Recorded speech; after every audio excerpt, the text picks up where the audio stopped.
Hey, I'm Trina, and I'm here to share a slice of my life with you. It's a story sprinkled with love, dashed with struggles, and served with a side of dreams. So let's dive right in, shall we? My tale starts with my parents. Picture my mom, elegant, and from a family so rich that their name alone would open doors. Then came my dad, a man rich in kindness, but not in his wallet. He found happiness in the simplest things, which was exactly what charmed my mom. My family wasn't pleased when I brought your dad home. My mom once shared with a laugh, "It was as if I brought a wild animal into a peaceful meadow." Her laughter always seemed to hide a bit of sadness because she knew what was coming. Their marriage was like a fairy tale with a twist. The villains? My grandparents. They were furious that my mom married someone without wealth. They cut me off completely. My mom said one night, not a single word or penny from them. We lived a life far from the luxury my mom was used to. One evening, I found my mom staring out the window, lost in thought. My dad came up behind her, gently placing his hand on her shoulders. "We'll make it through," he assured her. "We've got each other, and that's enough." I could always sense the worry behind their words, even as a kid.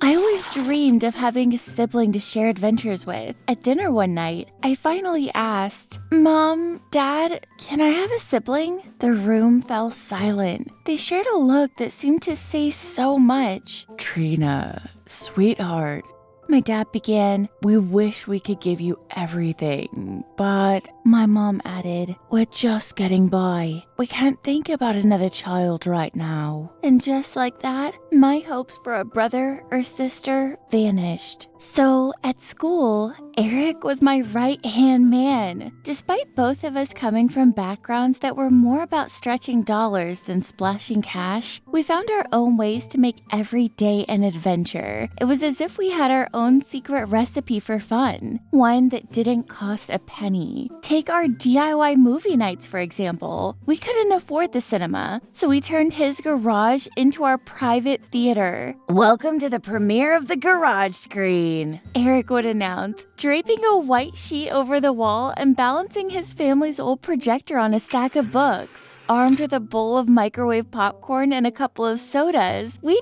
dive into classics and B-movies alike, our laughter filling the room. Then, there was the time we decided to conquer the city's bike trails. "It's not the Tour de France, but it's our Tour de Fun," Eric joked. We spent that whole summer exploring every nook and cranny of our town on two wheels, racing each other to the next landmark, only stopping to catch our breath and admire the view. Amidst these high school adventures, I found myself secretly admiring Noah. He was different, kind-hearted, and carried an air of quiet confidence. But as far as he was concerned, I was just another face in the hallway. I confided in Eric one day as we sat side by side on the steps outside school. "I don't think Noah even knows I exist," I sighed. "Don't worry, Trina. We'll figure something out. Operation Notice Trina is a go," Eric said, bumping his shoulder against mine, ready to hatch a plan. However, life had its own script. One day, I came home to find my mom in tears, a sight so rare it immediately sent a wave of dread through me. "Mom, what's wrong?" I asked, my heart racing. She looked up, her eyes red from crying. "It's your grandparents. There's been an accident.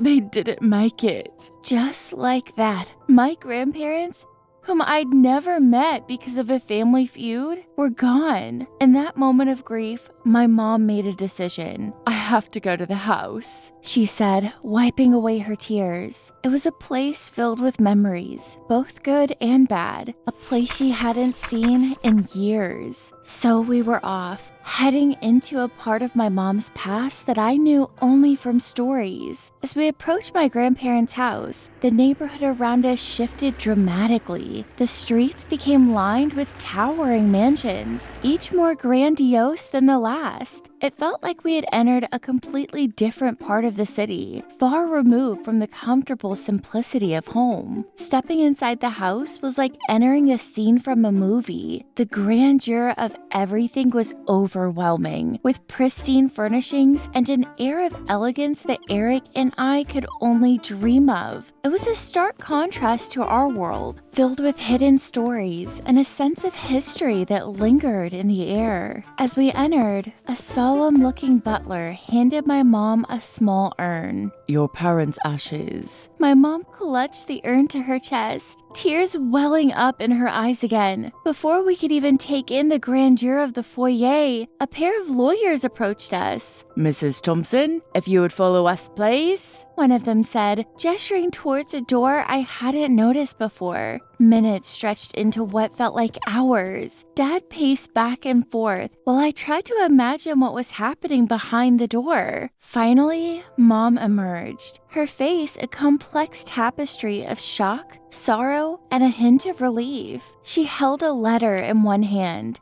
The edges crumpled from her tight grip. They left everything to me," she said, her voice shaking. "The house, the money, everything." But it wasn't the inheritance that had brought tears to her eyes again. It was the letter she now handed to Dad. As Dad read, his eyes softened, and a tear escaped down his cheek. A rare sight. "They were sorry," he whispered, folding the letter carefully as if it were made of glass. "They regretted everything, all the lost years. They loved you in their own way." I watched as my parents held each other, united in a moment of forgiveness for two people who weren't there to witness it. It was a silent, powerful acceptance of an apology long overdue. That day marked the beginning of a new chapter for us. Suddenly, the world seemed filled with endless possibilities. My life, our lives, took a 180-degree turn. New doors opened, paths we never imagined walking on. For years, my eyes would glaze over with longing as I watched luxury product hauls on YouTube, imagining what it would be like to hold those items in my hands. Suddenly, that world wasn't just a fantasy. It was my reality. I could now afford everything I'd ever dreamed of, and it was a surreal feeling. I remember walking into the most upscale store in town, my heart racing with excitement.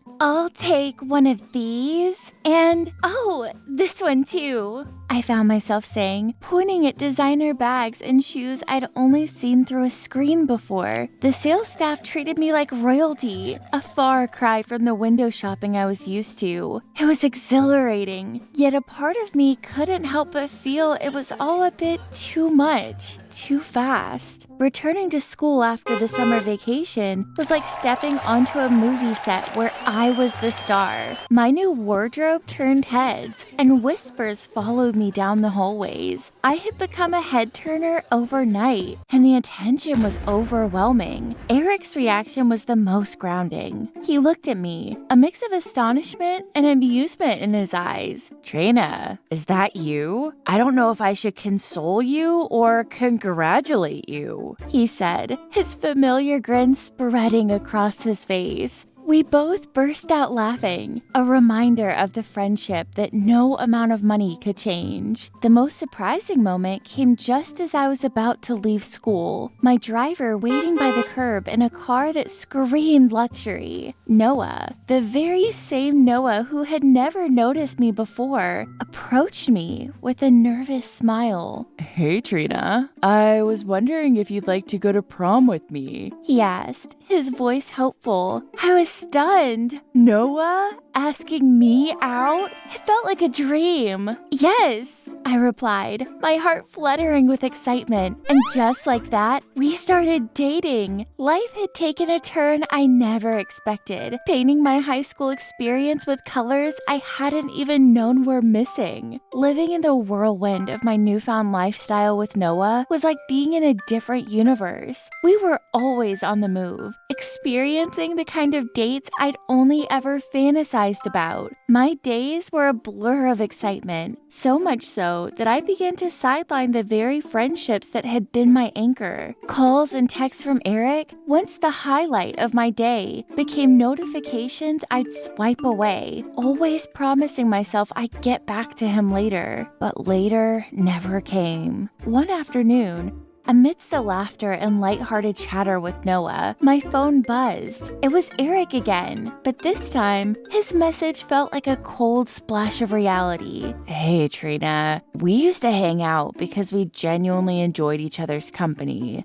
Now it feels like you're always making excuses. Maybe it's better we go our separate ways. You've changed a lot, and it seems we can't even call ourselves friends anymore." The words stung, echoing in my mind long after I'd read them. That evening, I couldn't shake off the heaviness in my heart. Noah, oblivious, continued to talk about the next fancy event we should attend. "It's going to be epic, Trina. Everyone who's anyone will be there," he said, scrolling through his phone for the best outfit options. It was then that I realized how much of our conversations revolved around appearances and social standings. Nothing substantial, nothing real. I told Noah about a time when Eric and I had spent an entire evening trying to fix an old radio, just for the fun of it. But those are long gone, now that me and Eric don't even talk.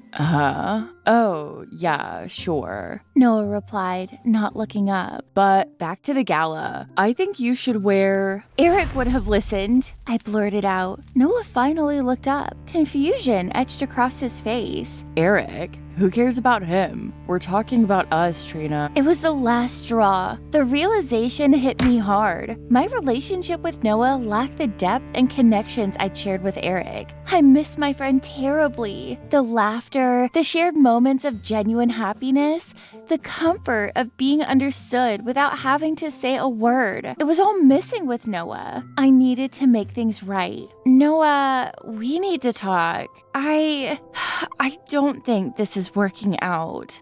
My voice firm, yet trembling with emotion. "What? Why? Because of some old friend?" Noah's response was incredulous, almost mocking. "It's not about Eric. It's about us. Or the lack thereof. We're not right for each other, Noah. I need more than just glitz and glamour," I explained, hoping he'd understand. Noah shrugged, a clear sign of his indifference. "Fine, if that's what you want. There are plenty of others waiting for their turn." His words confirmed I'd made the right decision. I left Noah and headed straight to Eric's place, my heart pounding with a mix of fear and hope. I knocked on his door, rehearsing my apology in my head. Eric opened the door, his expression a mix of surprise and wariness. "Trina, what are you doing here?" "Eric, I'm sorry. I was an idiot, caught up in a world that didn't matter. I missed you more than you can imagine. Money can buy a lot of things, but it can't buy true friends. And I love you, Eric. I always have," I confessed, pouring every ounce of my truth into those words. Eric's eyes softened, and for what felt like an eternity, we just looked at each other. "I've missed you too, Trina, and I love you. I was just waiting for you to see what really matters." We stepped towards each other, and in that moment, as our lips met, everything felt right. The world around us faded away. It was just Eric and me, and the unspoken promise of a future built on genuine love and friendship. Money had changed my life, but it couldn't change what truly mattered. Real connections, real love, and the true joy found in the simplicity of being with someone who understands you completely.